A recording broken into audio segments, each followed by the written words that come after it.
Hey everybody, this is Shavonne. I'm getting ready to pick up my son from school, but I just was thinking about church and how so many of us that are hungry for God, we come to church and we go in and we come back out feeling the same way that we came in. So I just wanted to give some quick tips that will just help you with, let's say, church etiquette that will help you get spiritual growth.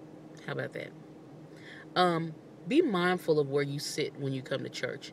Normally, in the back is where um, mothers of small children sit because they want to be closer to the restroom so they can get out real quick. And so there's going to be a lot of walking and distracting for you if you are really in need of a word that day. You don't sit to the back. And also, young teenagers, they're going to be in the back as well. And this is across the board of most churches. So just make sure that you sit either in the front. I know we don't like to sit in the front, but either in the front or the middle section, it will be more of a help to you because those people that sit in those sections are usually those who have prepared for service, and they're usually the core of the church. So instead of being a hindrance to you, they'll probably be more of a help to you, and help you get through service. Also, praise and worship is the next thing. Get involved in praise and worship. I'm telling you, it will bless your life. Listen to the words of the songs and let them minister to you. If you have to close your eyes and forget that everybody's in the room, girl, boy, get your worship on and do that because that's where you can find your source of strength. I will bless the Lord at all times, and his praise shall continually be in my mouth. My soul shall make a boast in the Lord. The humble shall hear thereof and be glad. Oh, magnify the Lord with me. When you're doing praise and worship, when you're worshiping God, you're magnifying the Lord, not your problems, not your issues, but the Lord with me. And let us exalt his name together. That's where you gain a lot of your core strength for the rest of the service. After that, you sit and you rest and you listen to the choir sing. Continue to allow the songs to minister to you. Don't let things distract you on the sides because the enemy uses simple things, little things, to distract us from service.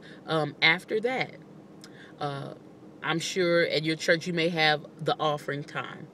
No matter how the offering time is done, when you have your offering in your hand, I don't care if it's your change or $1 or $50, your tithe, whatever you have, pray over it. Pray God's blessing over it. Give with a purpose. You worship with a purpose, and giving your offering is a form of worship. You're offering something up to God, and sometimes what you're offering is all that you have. So make sure that you say, God, I give with purpose. I need a word from you today. I need you today. God, I'm dealing with some financial issues. I need you to teach me how to go through this. Whatever your situation may be at that time, give with a purpose. And then the next thing will probably be the sermonic solo or the or a dance or something like that. Stay focused on that because normally the sermonic solo is to prepare your hearts to get back on focus and prepare for the word of God because there's so many distractions within service. The sermonic solo really helps.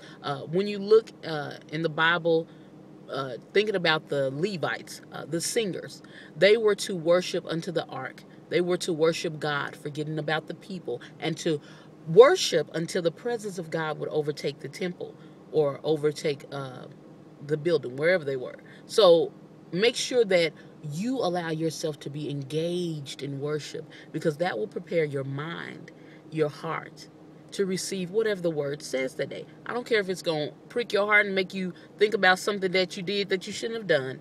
You will be more receptive to receive what God is saying to you if you participate in the service. And then last but not least, don't feel bad about the altar.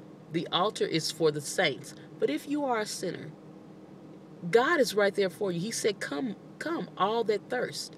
If you're thirsty, you're dry on the inside, come and be filled so that you won't feel like you're alone when you're really not alone.